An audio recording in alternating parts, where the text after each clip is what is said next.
नमस्कार, जूमिन में आपका स्वागत है।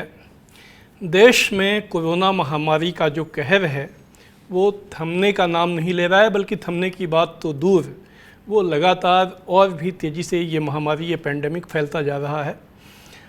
मरने वालों की संख्या 51,000 की संख्या को क्रॉस कर चुकी है और जो इससे जो संक्रमित लोग हैं वो संख्या 27 लाख पहुंचने वाली है। तो कुल मिलाकर जो स्थिति है वो बहुत ही गंभीर है। अब आज हम जिस बात, जो विषय है जिस पर हम बात करने जा रहे हैं वो है कि ये कोरोना महामारी की हालत यहाँ तक न पहुँचे, इसके लिए भारत सरकार ने बिल्कुल आरंभ में ही मार्च में एक लॉकडाउन लागू किया। वो लॉकडाउन कई चरणों में लागू हुआ और जिसके बारे में जो दुनिया भर में जो एक आकलन है उसके हिसाब से सबसे सख्त लॉकडाउन भारत में ही लागू किया गया। बाकी देशों में जो लॉकडाउन थे वो इतने सख्त नहीं थे, वहाँ पर उसमें यहाँ की तुलना में ज़्यादा लोगों को छूट थी। उस सख्त लॉकडाउन के बावजूद कोरोना महामारी पर कंट्रोल नहीं हुआ और उसका जो असर हुआ इकोनॉमी में वो काफ़ी ऐसा लगता है कि विनाशकारी साबित हुआ। उससे संबंधित एक रिपोर्ट आई है, आज हमारा वही विषय है। इस पर हम बहुत ख़ास अपने मेहमान के साथ इसे समझने की कोशिश करेंगे कि आखिर आज हालत क्या है। लेकिन हम पहले बात करेंगे अपने सहकर्मी स्वराज एक्सप्रेस चैनल के न्यूज एडिटर विप्लव राही से। विप्लव जी, ये आप देश में महामारी और अर्थव्यवस्था का हाल, ये दोनों को अगर हम लोग सामने रखकर देखें तो आपको क्या लगता है, आखिर क्या हासिल हुआ लॉकडाउन से? देखिए, लॉकडाउन जिस समय शुरू हुआ था हमारे देश में 600 से कम केसेस थे और आज 26.5 लाख से ज़्यादा केसेस आ चुके हैं पॉजिटिव। टेस्टिंग का हाल बहुत अच्छा नहीं होने के बावजूद ये नंबर हैं। तो ये दोनों अगर हम सामने रख के देखें तो ये तो साफ है कि लॉकडाउन करने से बीमारी पर काबू पाने जैसी कोई स्थिति अभी सामने नहीं आई है। ऐसा नहीं है कि महामारी काबू में आ गई। हाँ, जो अर्थव्यवस्था थी उसकी जो हालत पिछले साल से ख़राब होनी शुरू हुई थी तेज़ी से, और अगर लंबे उसमें देखें तो 2016 की नोटबंदी के बाद से ही इकोनॉमी लगातार दिक्कत में थी। वो अर्थव्यवस्था को लॉकडाउन ने ज़रूर पूरी तरह से चौपट कर दिया है और अब तमाम सर्वे, तमाम जो है प्रोजेक्शंस ये बता रहे हैं कि हमारी इकोनॉमी मौजूदा फाइनेंशियल ईयर में यानी 20-21 में -4, 4.5 से लेकर के -10 तक के अनुमान आ रहे हैं कि इतना नेगेटिव ग्रोथ रेट भारत की होगी। तो ये साफ जाहिर है कि लॉकडाउन से महामारी तो काबू में नहीं आई, लेकिन अर्थव्यवस्था की जो ग्रोथ रेट है वो ज़रूर नेगेटिव में चली गई। और अब हमारे पास एक ऐसी सिचुएशन है जिसमें महामारी से जो लड़ाई थी वो तो अपनी जगह वैसे के वैसे मौजूद है, ख़तरे और बढ़ते हुए नज़र आ रहे हैं, लेकिन जो इस तरह की हालात से निपटने के लिए जो फाइनेंशियल स्ट्रेंथ चाहिए, जो इकोनॉमिक स्ट्रेंथ चाहिए स्टेट के पास, राज्य के पास, संसाधनों की जो ज़रूरत पड़ती है, उसके लिए हम अभी बहुत कमज़ोर स्थिति में आ गए हैं। क्या हम इस महामारी से लड़ पाएंगे इन खस्ता आर्थिक हालत के बीच? ये बहुत बड़ा सवाल हमारे सामने खड़ा है। ठीक है विप्लव जी, हम आपके पास फिर आएंगे। अभी हम चलेंगे प्रोफेसर अभिजीत सेन के पास। प्रोफेसर सेन देश के जाने माने इकोनॉमिस्ट हैं, प्रोफेसर हैं जेएनयू में, और योजना आयोग जब होता था, जब नीति आयोग के पहले, उसके सदस्य रहे। इसके अलावा जो कृषि लागत और मूल्य आयोग है, जो कि एमएसपी क्या होनी चाहिए और खेती के मामलों में जो सरकार की नीतियां हैं उसके मामले में अपने महत्वपूर्ण सुझाव देता है, उसको भी ये हेड कर चुके हैं, उसके भी प्रमुख रह चुके हैं। तो इस विषय पर बात करने के लिए इनसे एप्रोप्रिएट व्यक्ति, इनसे ज़्यादा उचित व्यक्ति भारत में कोई और हो सकता है? शायद ऐसा नहीं है। तो प्रोफेसर सेन, आपका स्वागत है। नमस्कार सर, आप ये बताएं कि इस समय जो इकोनॉमी है, पहला सवाल मैं बहुत साधारण सवाल से शुरू करता हूं कि जो इकोनॉमी है उस पर आपका असेसमेंट क्या है?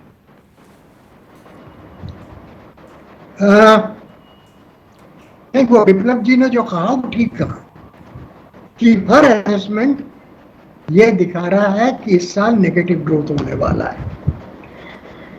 हर असेसमेंट यही दिखा रहा है कि जो पिछले जो 3 महीने हुए हैं उसमें जो नेगेटिव ग्रोथ हुआ है वो इतना ज्यादा है कि बाकी साल में जितने महीने रहते हैं उसमें जितना भी सुधार हो वो नेगेटिव ग्रोथ चला नहीं जाएगा। जो असर लॉकडाउन का इकोनॉमी पे हुआ है वो भारी लगा है। खेती और कुछ छोटे मोटे सेक्टर, कुछ इंडस्ट्रियल, कुछ सर्विसेज, इन सेक्टर्स को छोड़कर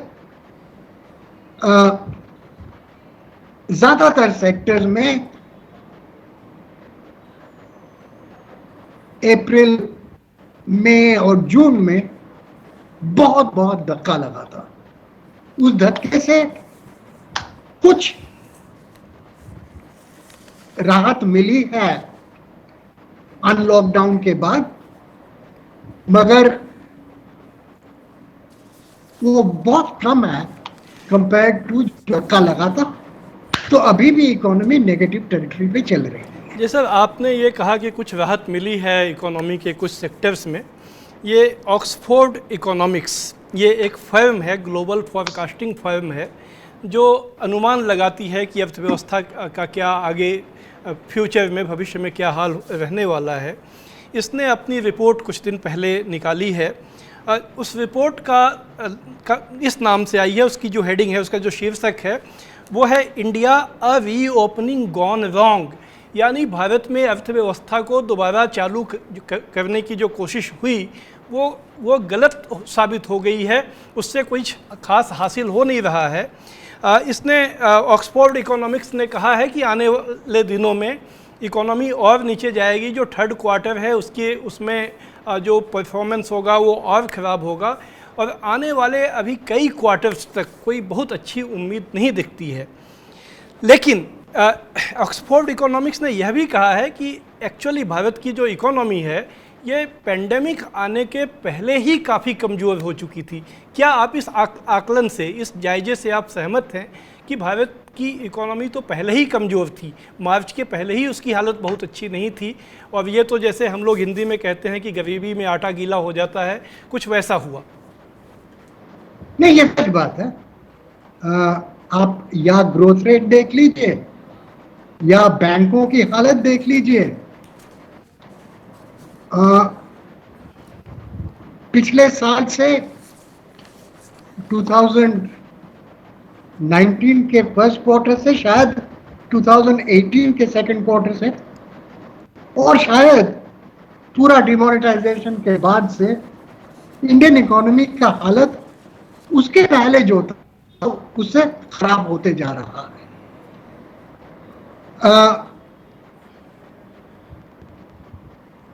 मगर इसमें दो जगहों पे ज्यादा इंपॉर्टेंस देना चाहिए। वो ये है कि जब सिचुएशन खराब होता है,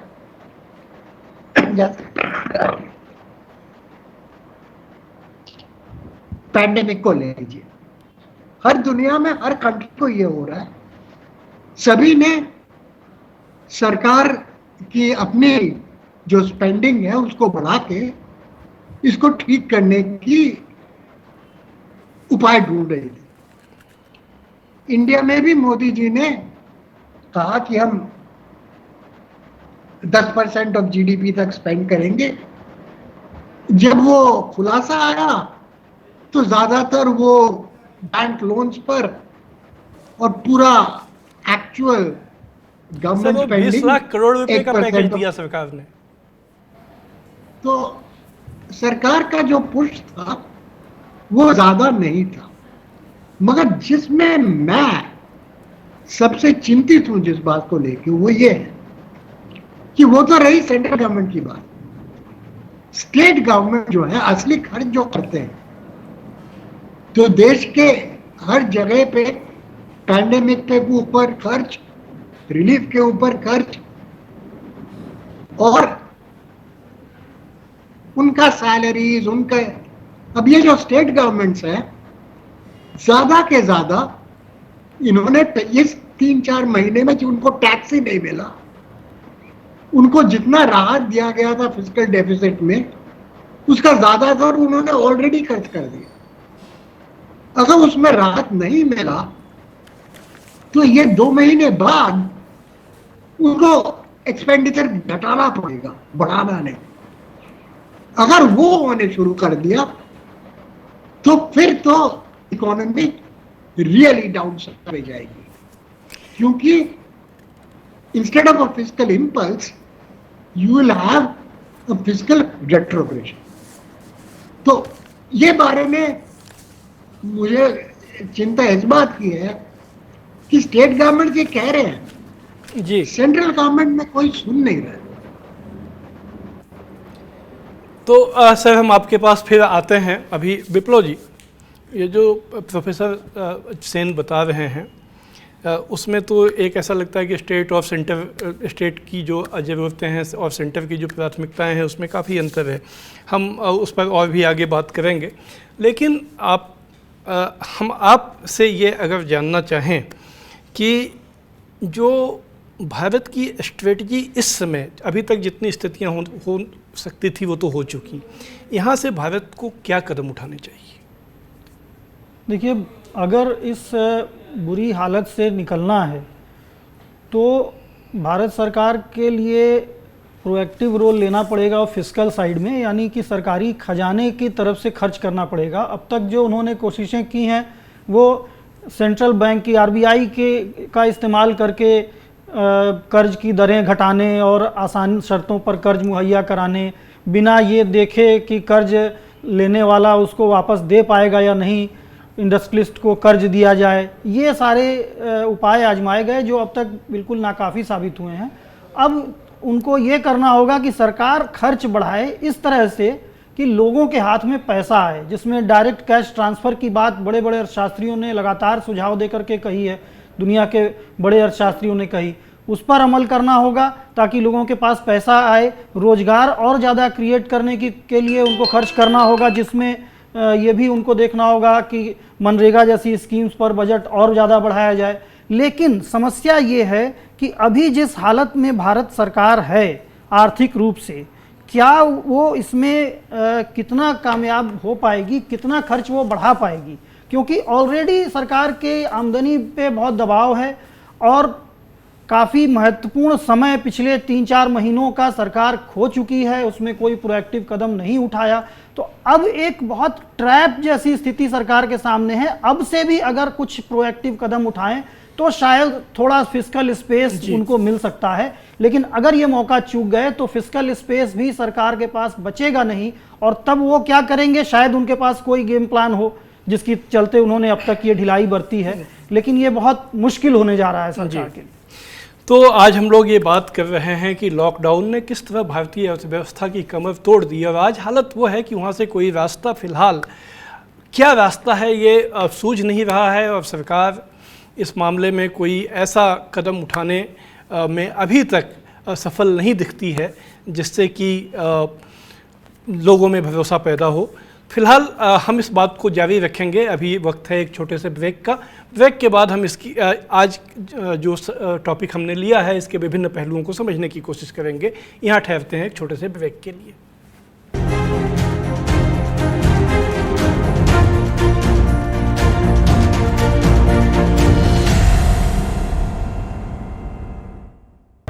सपने सच तब होंगे जब आप सपने दिखना शुरू करेंगे। ये शब्द हैं उस शख्सियत के जिसके सपनों ने दी इस देश को एक नई उड़ान, डॉक्टर एपीजे अब्दुल कलाम। और ऐसे ही हर स्टूडेंट के सपने पूरे करेंगे हम, under best guidance of expert faculty team. Admission open in science and technology, humanities, social science, arts and sports. Doctor APJ Abdul Kalam university, Indore.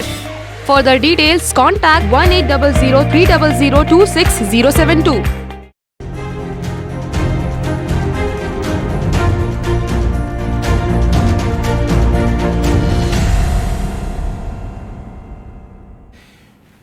जुमिन में आपका एक बार फिर से स्वागत है। आज हम लोग बात कर रहे हैं लॉकडाउन और उसका जो इकोनॉमी पे असर हुआ, आज हमारे बात करने का जो कॉन्टेक्स्ट है वो है ऑक्सफोर्ड इकोनॉमिक्स, जो एक ग्लोबल फॉरकास्टिंग फर्म है, उसकी जो रिपोर्ट आई है इंडिया रीओपनिंग गॉन रॉन्ग, यानी भारत ने पहले लॉकडाउन किया, उसके बाद जब अर्थव्यवस्था को खोलने की जो कोशिश की वो एक गलत दिशा में जाती हुई दिख रही है।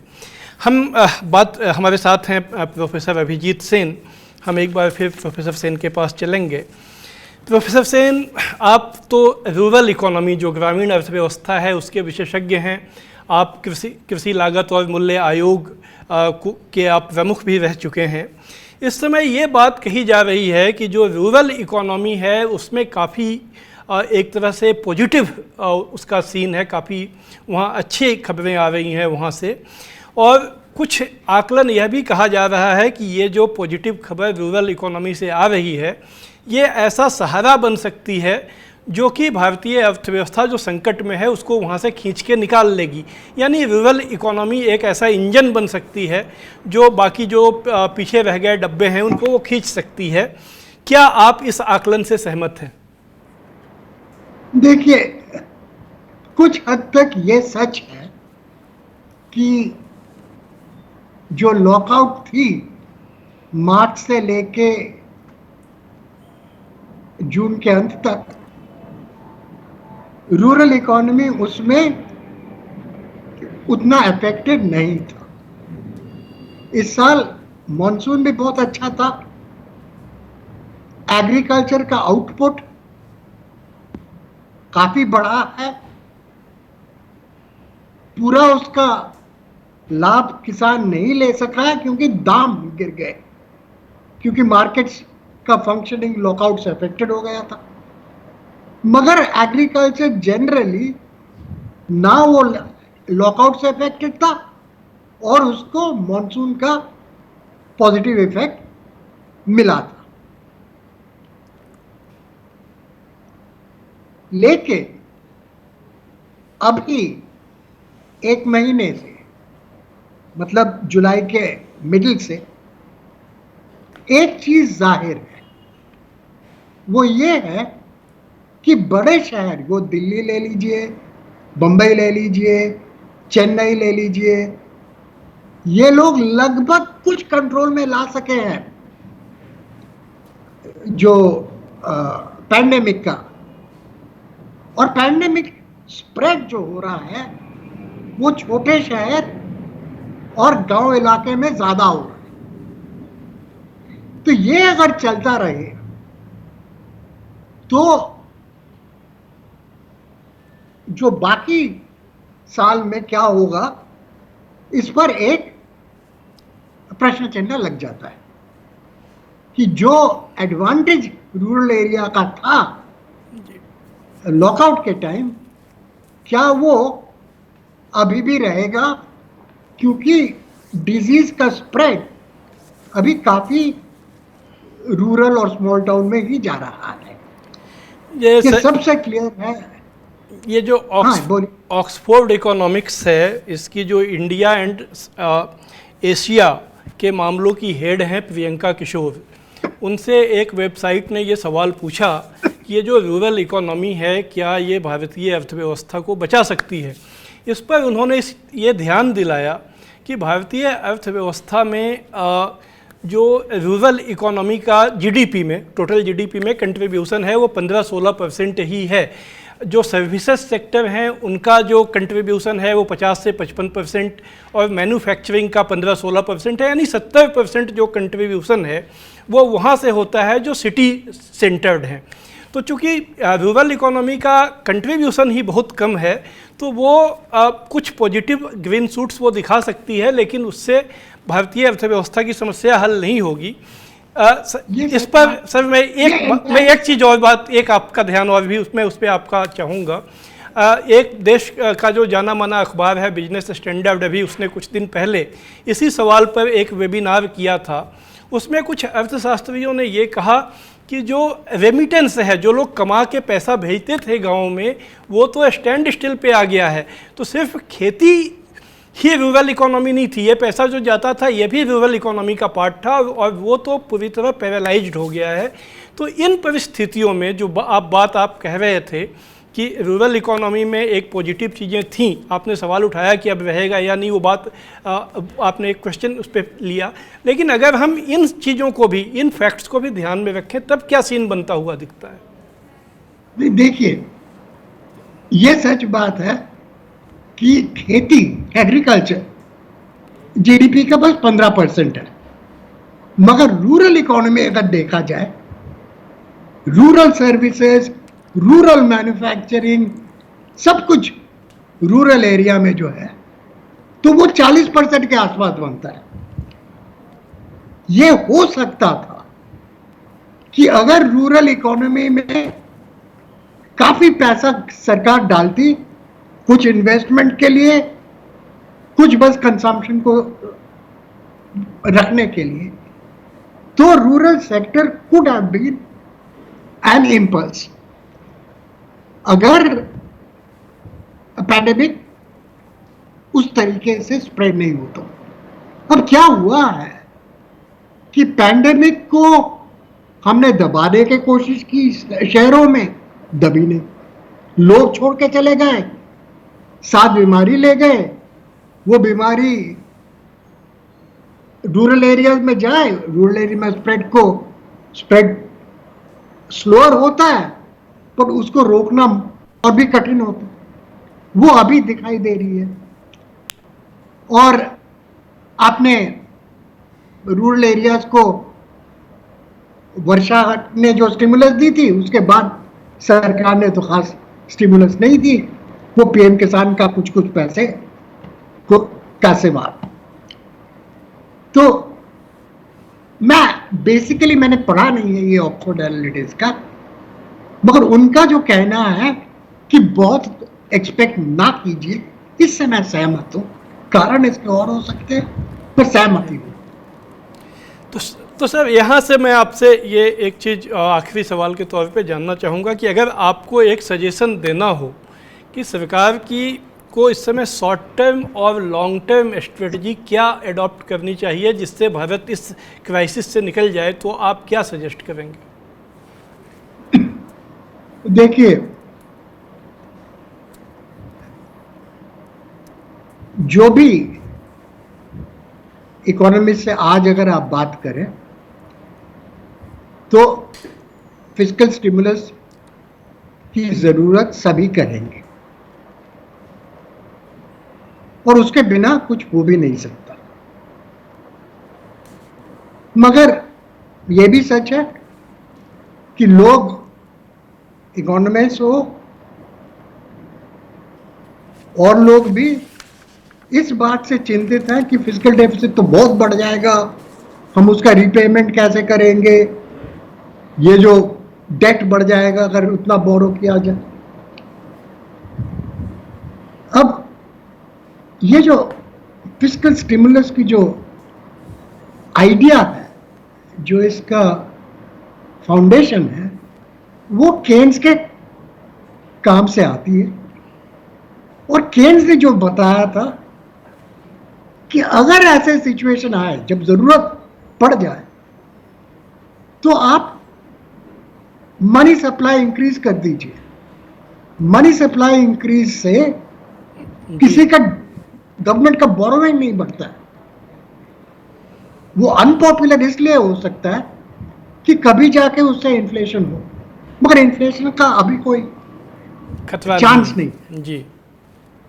और कि जो हमारे वो क्रेडिट रेटिंग एजेंसीज हैं, वो हम पे खफा हो जाएंगे, वो हमको डाउनग्रेड कर देंगे।